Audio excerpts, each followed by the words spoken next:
3 years ago, back in Nepal, it was just another normal day.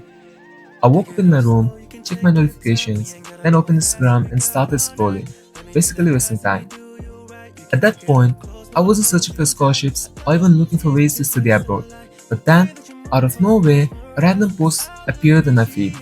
A scholarship to study in Turkey, fully funded.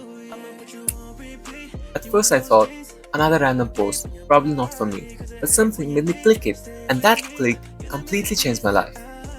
Fast forward to today, here I am in Turkey, studying in an international high school with students from over 65 plus different countries. At that time, studying abroad felt impossible. My family couldn't afford it, and I had no idea where to even start. So, what is this scholarship? It is called the Türkiye Diyanet Foundation's International Imam Hatip High School Scholarship Program. It provides full funding, meaning tuition, accommodation, food, and even monthly allowance. One of the coolest things, this school brings together students from over 65 plus different countries. It's not just about studying, it's about experiencing different cultures, making international friends, and learning in a diverse environment. How did I apply? It wasn't too difficult.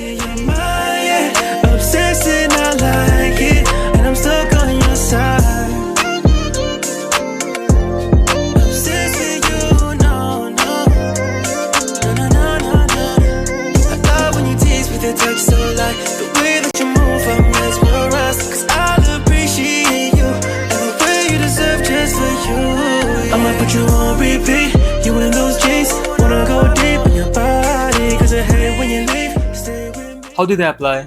It wasn't too difficult. I filled out the form online and submitted a few documents, including my school transcript, my graduation certificate, a letter of recommendation, and a letter of intent.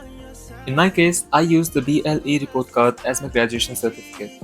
If you're watching this video from Nepal, then I guess you're familiar with the term BLE. BLE, or the Basic Level Examination, is a government-administered exam which all of the 8th graders take at the same time instead of their school final exams.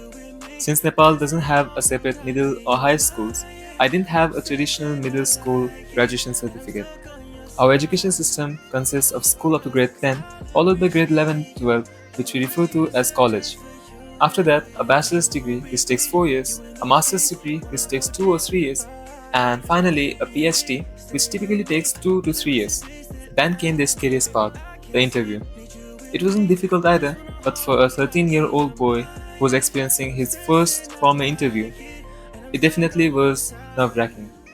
The interview had 2 parts. First, I had to take an IQ test with 20 questions, each to be completed in 1 minute, giving me a total of 20 minutes. Somehow I managed to do it okay. After that, it was time for the interview. There were 3 or 4 students waiting in line for their time. I sat there nervously, and after about an hour, my turn finally came. As I walked to the interview hall, I saw 3 Turkish professors sitting at the table, along with a Nepali TDV alumnus who was there as a translator. He would translate from Turkish to Nepali for those who didn't know English or Turkish. However, since I was comfortable with English, I spoke directly with the professors. They asked me common interview questions such as introducing myself, sharing about my life, explaining why I wanted to study in Turkey, and where I saw myself after graduating from high school in Turkey.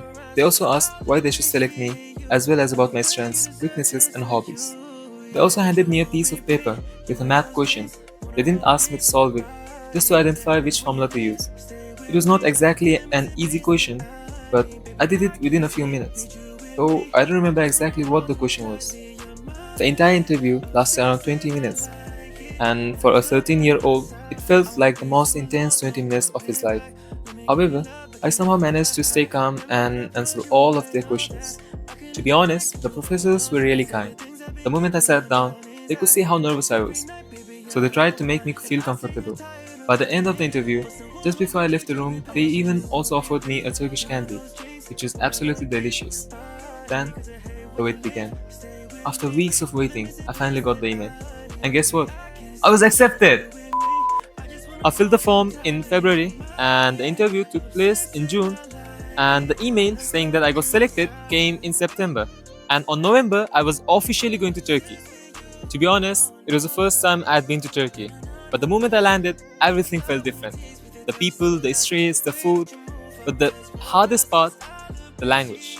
Yep, Turkish is not an easy language at all. At least it was not easy for me, as I had to learn it within just a few months.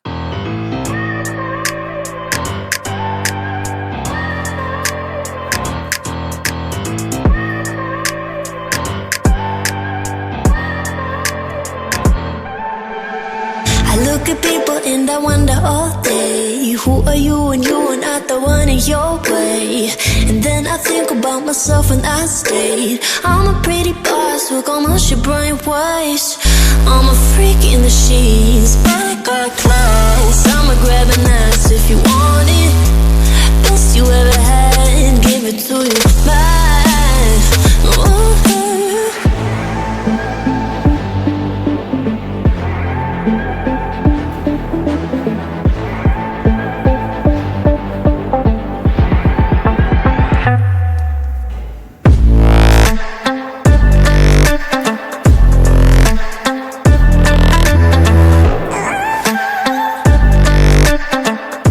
So here's the crazy part.